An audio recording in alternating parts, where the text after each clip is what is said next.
Coming up on tonight's episode of Faith versus Culture, we're going to talk about misplaced mercy, a conversation with Abby Johnson you don't want to miss. Coming up next. To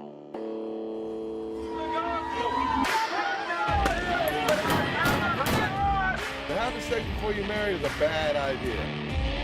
Don't tell me there's no such thing as gun violence. That just depends on your definition of when life begins. There are problems of sin and habit that cannot be solved outside the person of our Lord Jesus Christ.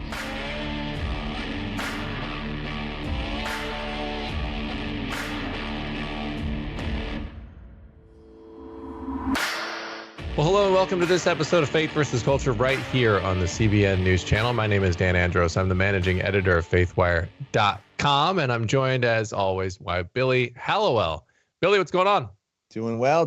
How are you? Yeah, I'm looking forward to this conversation today because as we've talked about on our podcast, on the show before, language is such a powerful tool. And what we see, I think, a lot in modern culture is this tendency to sort of take something. It's very much Romans 1 playing out. People are worshiping and praising and gravitating towards the things that are evil. But they put, how does that happen? And a lot of times it's because flowery language gets pushed on these different areas. So Billy, the title of the show, Misplaced Mercy, we end up thinking we're doing something good, but it's completely the opposite. Well, and that's the impact of misusing language, right? It convinces people over time that they need to believe that this certain thing they're thinking or doing is mercy. And the challenge, I think, for Christians is understanding that people actually really believe this. It's not just like, oh, they're saying it. That Right. Misuse of language has actually bred that sort of distortion of the truth in people's minds and hearts. Yeah, and one of those people that has lived that experience and is thankfully she has had an incredible testimony, and we're going to go through some of her story today. And she's got a new book out as well. Abby Johnson, thank you so much for joining the program today. Of course. Thank you so much for having me. Yeah, and so but let's just start real quick with the book, and it's called Fierce Mercy: Daring to Live Out God's Compassion in Bold, Practical Ways. Just tell us a little bit about that and the heart behind it. Yeah, I mean, I felt like, Unplanned came out, super successful. Most people know about that, the book and the film. And, Unplanned stopped 9 months after I had left Planned Parenthood. And, honestly, I didn't really have a good grasp of who I was even when Unplanned came out. And, when the book came out. And so much has happened in my life. I mean, I have been shown God's mercy in so many different ways in my life in the past 12 years. And even just in my motherhood, I mean, we have 8 children now. When I left Planned Parenthood, I had 1. And in my marriage and in the ministry that I have created with former abortion workers. And I just felt like I need to talk about this. I need to showcase God's mercy in some form, and preferably a book. And so that's really what this book is about. It's not just about me, though. It's really about God, and it's about what God has done in my life and how He can work this. Really, I mean, the amount of mercy that He shows us is really scandalous, and how He can work, this amount of mercy in your life. And then what do we do with it? How do we then show that type of mercy that Jesus shows us? How do we show that to other people that we encounter every day, or the people that we have been withholding mercy from? How do we overcome that barrier? Yeah, and I have to ask you, Abby, because you brought up Unplanned, and as you're talking through this, knowing your story and knowing some of the challenges, when you made a decision, you obviously wrote a book, and writing a book is one thing, putting the story out there, but showing the story is a very different thing. And when you made that decision to say, okay, you can make a movie about this and show people who I was and who I am now, what were some of the challenges with that when you saw what that was going to look like before it came out to everyone else? Yeah, I mean, originally I did not want to do the film. Unplanned. Originally, I said, no, thank you. I felt like I had been vulnerable enough in the book. And I just thought, I'm not interested in seeing my greatest sins, the worst part of my life. I'm not interested in everybody seeing that up on a screen, right? Sure, my parents are going to see this. My grandma's going to see this. Like, I'm not interested in that, But then, God kept calling me. And so like, I just kept saying no. Finally, my husband was like, have you even prayed about this? And I was like, no, shut up. And, I knew that God was calling me to do this, but I just kept shutting the door. And so finally I said, okay, I'll do it. And that's actually the first chapter of Fierce Mercy is about me going on to the set of Unplanned for the first time. And, I roll up on the set of Unplanned. They had turned this office building into my former clinic. And, it had the fence and everything up. And I walk onto the set, and everybody there, all the extras, the cast, the crew, everybody's like, oh my gosh, Abby Johnson's here, and they're treating me like a celebrity. And I start looking at the filming that's going on, and I'm watching. I've never been on a film set before, and I'm watching everything that's going on, and I'm watching this actress portray me, and I'm watching her living this life that is such a terrible time of my life, right? And an embarrassing time of my life, honestly. And I wanted to get back into my car, slink down on the floorboard, and I was like, oh my gosh, I am not a celebrity. I'm so embarrassed right now. I don't want anybody to know that I'm even here. I wanted to run back into my car and, drive back to Texas. I mean, I was so embarrassed in that moment, and it felt so vulnerable. And I just really wanted to say to the directors, you know what, on second thought, can we just cancel this? I actually don't want to do this anymore.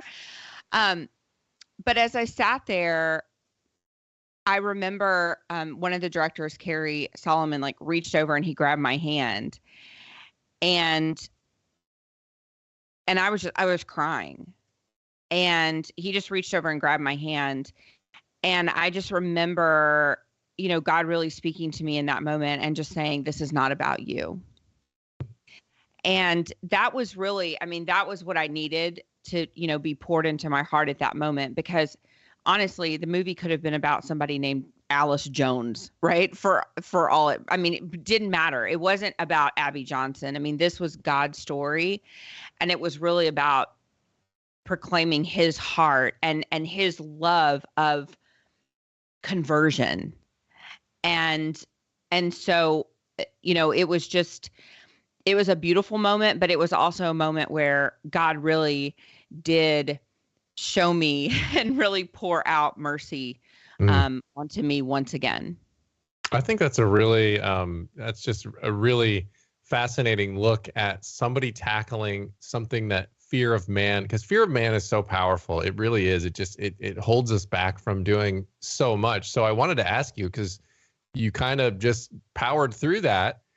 And once you got through to the other side of that, I'm sure it probably didn't happen like instantaneously or overnight, but did you feel sort of a freeing thing? Because I know anytime I experience something, obviously I haven't to the level that you have with movies and everything else, but when you share something like about your past, about your testimony that is giving God glory, but like you said, exposes that embarrassing part of your life or the shameful part of your life.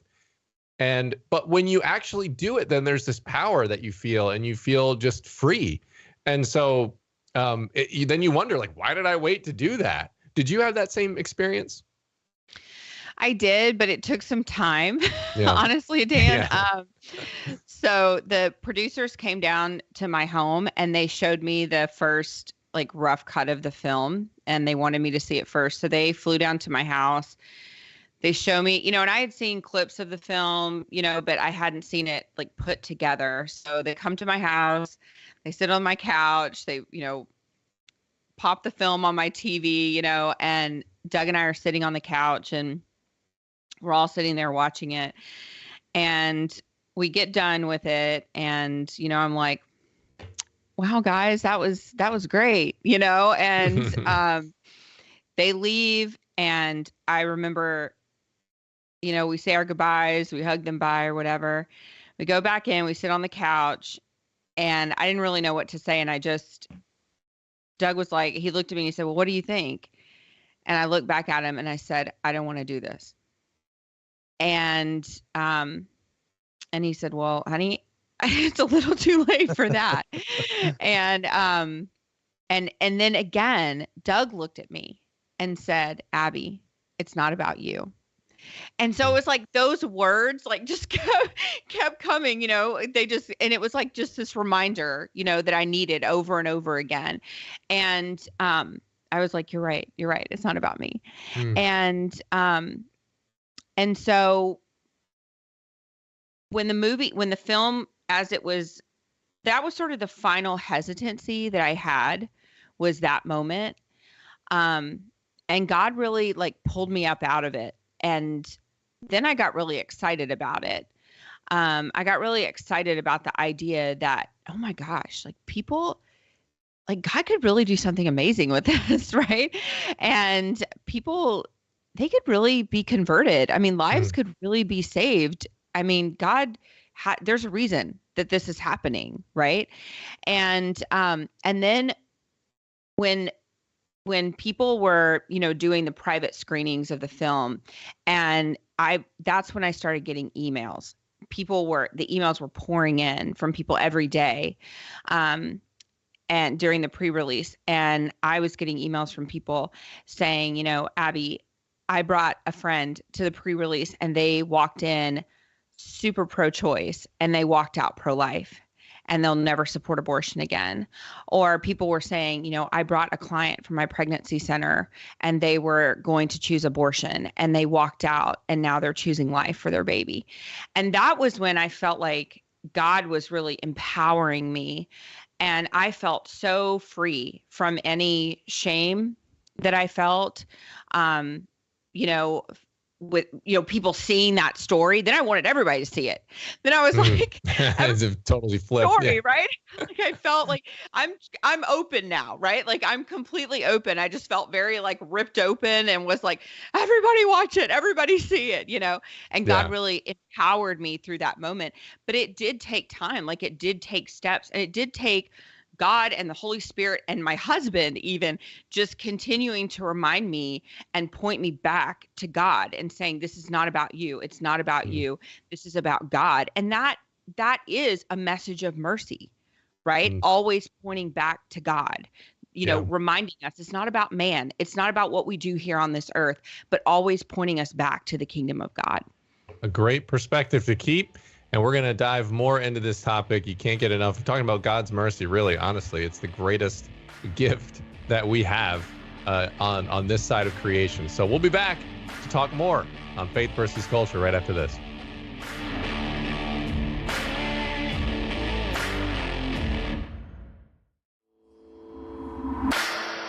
All right, we're back on this episode of Faith versus Culture. Dan Andros here, Billy Hallowell there. We're joined by Abby Johnson, her new book, Fierce Mercy, Daring to Live Out God's Compassion in Bold, Practical Ways. So we're talking about that and more today.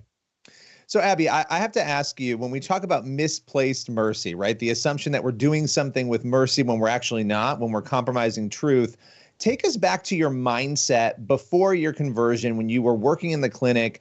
Did you think you were providing mercy to women? I did. I mean, I have to say, I got involved in Planned Parenthood believing that I was going to be helping women. And I did believe I was helping them. I did believe that I was doing the right thing. I remember having a conversation with a family member of mine one time. And, we were talking about Christianity. And I went to church the whole time that I worked at Planned Parenthood. Now, it was a very pro-abortion church. It was one that, it was an Episcopalian church, and their national doctrine supports abortion. So, but I mean, I went to church believing like I am a, pro-choice Christian. And I remember talking to a family member of mine one time and saying, I don't know how any Christian could not support a woman's right to abortion. How could you be a Christian and then send a woman to a back alley abortion clinic? How could you do that? How could you, hurt women in that way? And so I did really believe that I was providing Christian compassion to these women, because I was completely separating the woman from the child that was in her womb, because that's what you have to do in order to do your job each and every day. But then I realized, gosh, if I really want to help women, the only way I can do that is by leaving this facility that I'm currently working at. And that's what we hear from the majority of our clients. And then there were none. They get involved. Nobody gets involved in the abortion clinic because they're like, I want to kill babies. That's not the way it is. They get involved because they want to help women. And then they leave because they realize, I want to help women. And the only way they can help women is by getting out of that clinic. And I think one of the things, talking about misplaced mercy, misplaced compassion would be the same thing. And I talk about that all the time, particularly with young people.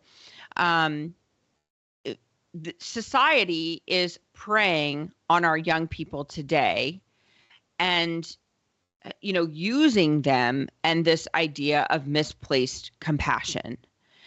And they're saying to them, oh, you have to support abortion because if you don't, then that's mean, that you're not being compassionate toward the mother, right?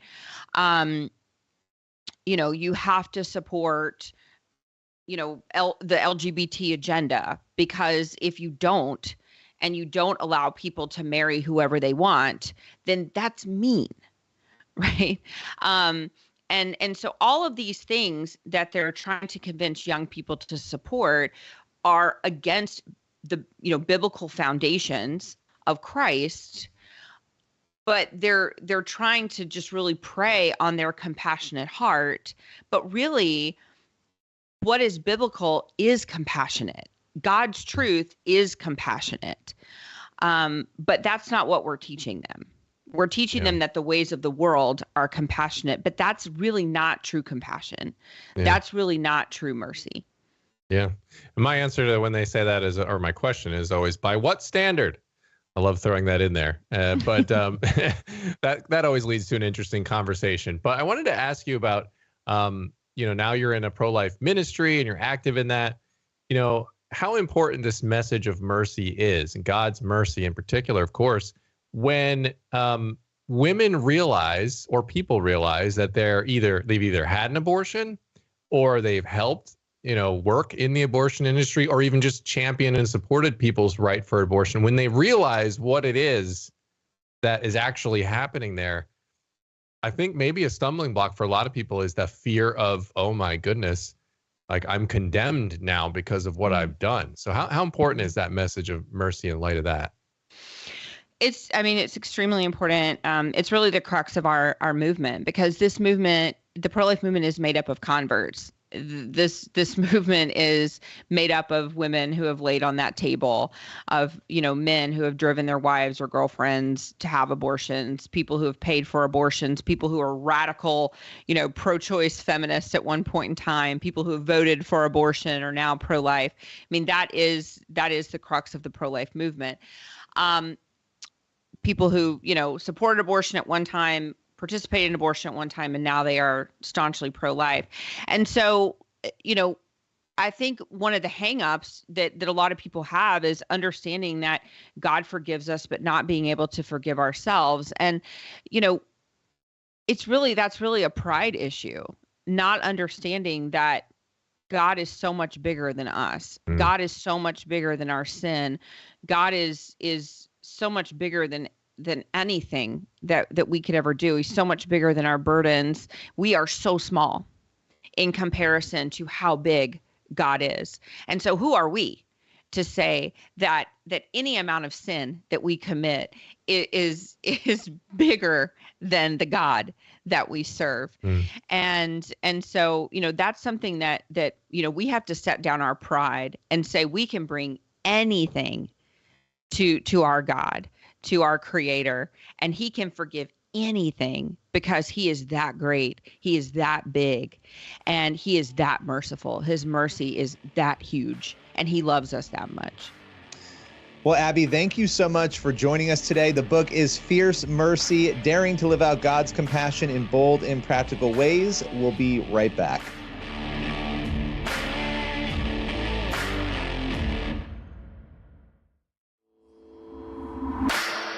All right, we're back here on Faith versus Culture. Just wrapped up our conversation with Abby Johnson.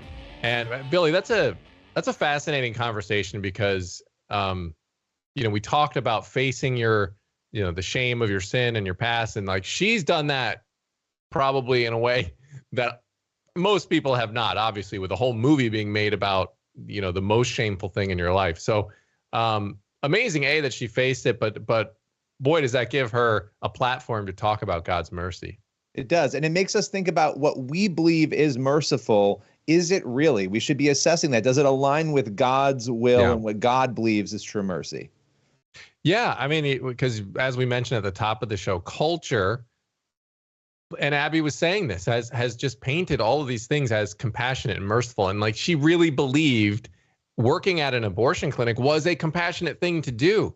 And so that seems insane to most of us on the outside. Like, how is that even possible? But we have to understand when we approach this that is how many people are looking at that on the inside. So great conversation. If you're just tuning in now, I encourage you to go back and check out this full interview with Abby Johnson. So and her new book as well. So, all right, we'll be back to wrap it up on the other side of the break. This is Faith versus Culture.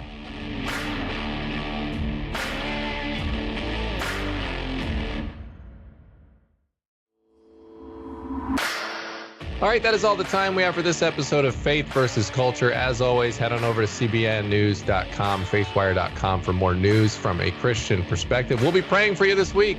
God bless. See you next time.